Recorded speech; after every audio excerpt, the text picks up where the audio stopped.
It first flew by accident. During a high-speed taxi test on August 1st, 1955, the aircraft's enormous wings generated so much lift, it simply took off. The pilot had not intended to leave the ground. The aircraft had not waited for permission.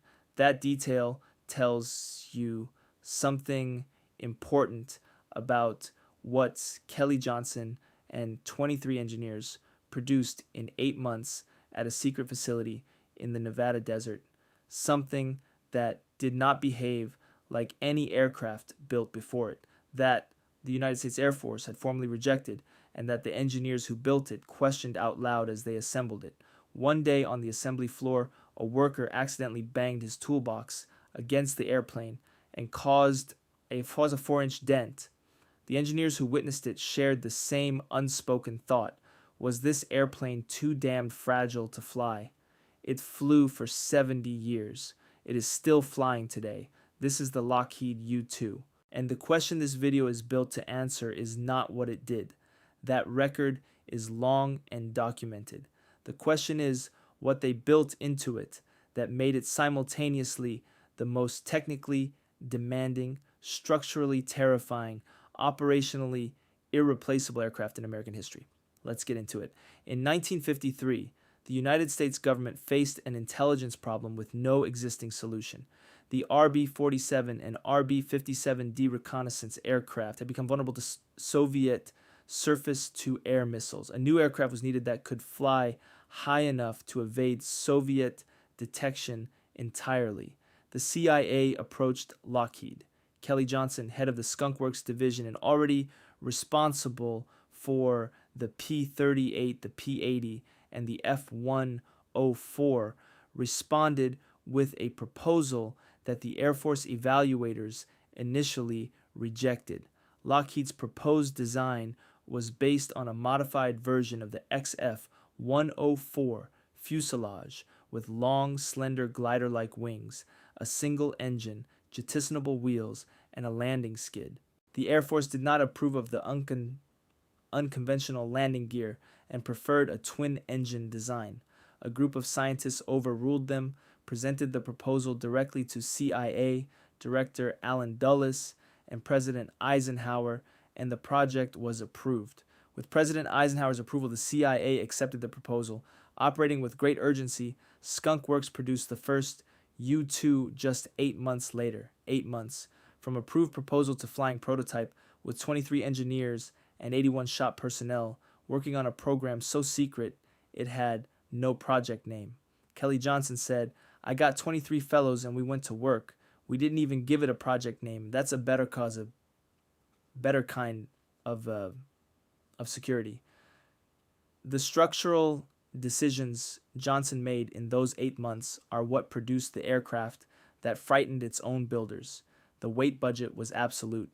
The wings weighed only 4 pounds per square foot. 1/3 the weight of conventional jet aircraft wings. The fuselage was 50 feet long, built of wafer-thin aluminum. On some parts of the fuselage, the skinning was just 0.02 inches thick, the thickness of 3 sheets of printer paper. The wings were bolted to the fuselage without a through-spar, and they were ribless, consisting of 3 spars, some aluminum tubing, and thin skins. That configuration was why a toolbox contact left a 4-inch dent. It was also why the aircraft could fly at 70,000 feet. The two facts are not separable. Every pound removed from the structure was a pound of capability added at altitude, and the altitude was the entire purpose of the aircraft.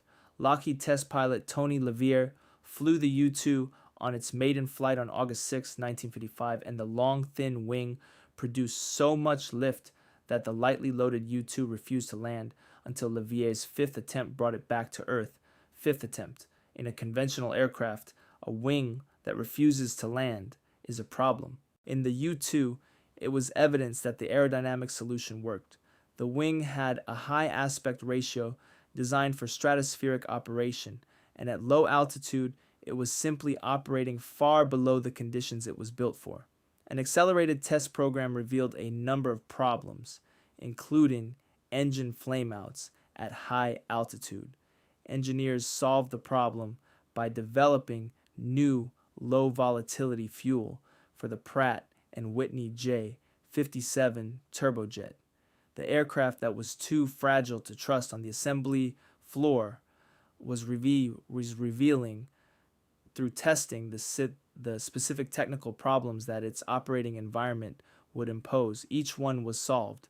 The solution that emerged from that test program was a platform the Soviet Union had no answer for. Now, here is the operational reality that the engineering produced, and it is the part of this aircraft story that the specification numbers alone do not convey. The U-2 cruised at 70,000 feet above the reach of Soviet fighter jets and, for most of its early operational life, above the reach of Soviet missiles as well. At that altitude, the margin between the aircraft's maximum speed and its stall speed was only 10 knots, 12 miles per hour, a narrow window that pilots called the coffin corner because breaching either limit was likely to cause airflow separation at the wings or tail.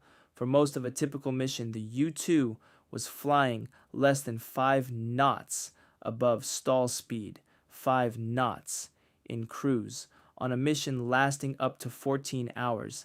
Simply turning a U-2 at 70,000 feet was a feat, banked just slightly too steeply, and the inside wing would stall while the outside wing went supersonic. The aircraft that the engineers feared was too fragile to fly was routinely operated for decades in a flight envelope where a 7-knot airspeed deviation in either direction would end the mission and likely the aircraft. The pilots who flew it did not describe it as frightening. They described it as demanding in a way that made every other aircraft feel simple by comparison. Pilots call it wrestling the Dragon Lady. Cockpit footage shows it is full on, almost a gym workout every time you come back. The landing procedure alone is a technical exercise that no other aircraft requires. A landing U-2 is accompanied on the ground by a chase car driven by a second U-2 pilot who reports the aircraft's altitude. Once the aircraft has descended to 2 feet above the runway, the pilot initiates a stall and the aircraft falls from that height. The landing gear is not designed to absorb the weight of the aircraft falling from altitudes much above 2 feet. That is the landing technique. Deliberately stall the aircraft 2 feet off the ground and let it fall.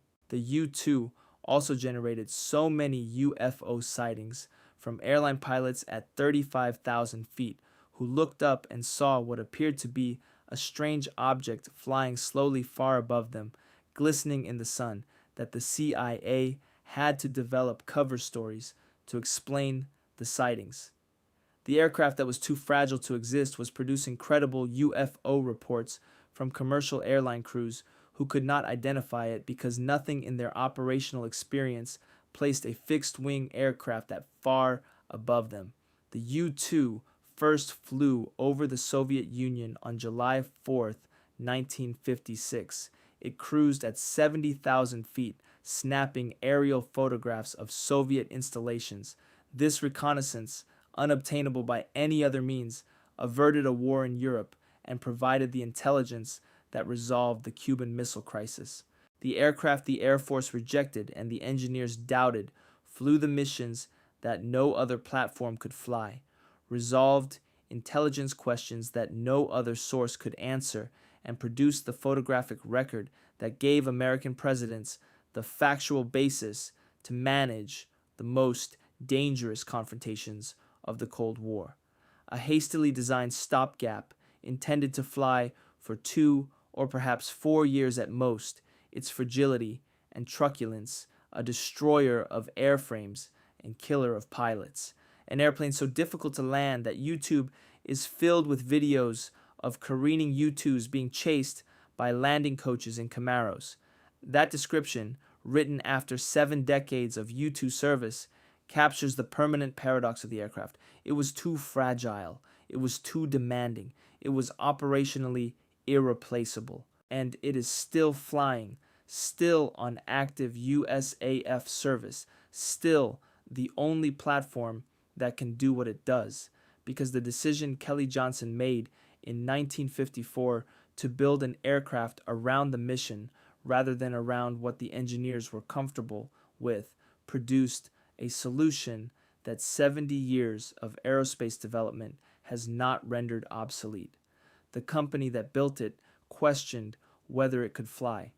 The Air Force that needed it rejected it before the CIA accepted it. The pilots who flew it called it the Dragon Lady and spent careers learning what it demanded.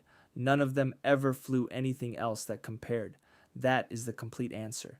If you enjoyed this video, please like, subscribe, and turn on the notification bell. Maprawande